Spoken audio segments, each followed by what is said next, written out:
পাপার বার্থডের নেক্সট পার্টে এটা ছিল। বার্থডে নাইটে আমরা তো সেলিব্রেট করছি না, তো এই পাপার জন্য ভাবছি ছোট্ট মোটো একটা কেক নিয়ে আসি, ও ফুর্তি পাবে। আর আমি তো অবাক, যেই বাচ্চাটা গত 2 বছর আগে কেক দেখলে ভয় পাইতো, এই বাচ্চাটা আজকে নিজে নিজেই কেক কাটে। সত্যি ফিল হলো পাপা আজ 5 বছরের হয়ে গেল। প্রায় সময় আমরা কাজের তাড়নায় মারা এটা ভাবি কি, ইস বাচ্চা বহুত জ্বালায়, এটা করে ওইটা করে, একটু রেস্ট করতে পারি না। কিন্তু আসলে যখন আমরা শান্তি মতো থাকি না, এই জিনিসটা সত্যি ফিল করতে পারি। তো তারা তো দিনে দিনে বড় হয়ে যাচ্ছে, ওই যে ছোটোবেলার যে খুশিটা ওইটা তো আর থাকবে না। আজকে আমার পাপা 5 বছরের হয়ে গেল। দিন যেতে আর কতদিন, 2 দিনই মনে হয় চলে গেল। কাল পাপার ফার্স্ট বার্থডে ছিল, এমন ফিল হচ্ছে আজই যেমন 5 বছরের বার্থডে।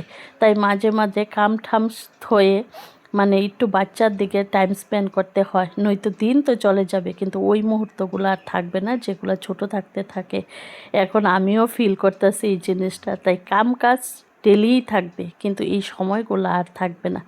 যাই হোক, রাত্রে পাপার এই ছোট্ট মোট্ট করে একটা কেক কাটা হলো। আর জন্মদিনে মার হাতের পায়েস নাকি বাচ্চার দীর্ঘায়ু করে, এটা প্রতি বছরই খাওয়ানি হয়, এই বছরও এটা খাওয়ানি হলো। পাপার বার্থডের দিনটা তো চলে গেল, কিন্তু এই উপলক্ষে আগামী কি কি প্রোগ্রাম আছে এগুলো নেক্সট ব্লকে নিয়ে যাচ্ছি।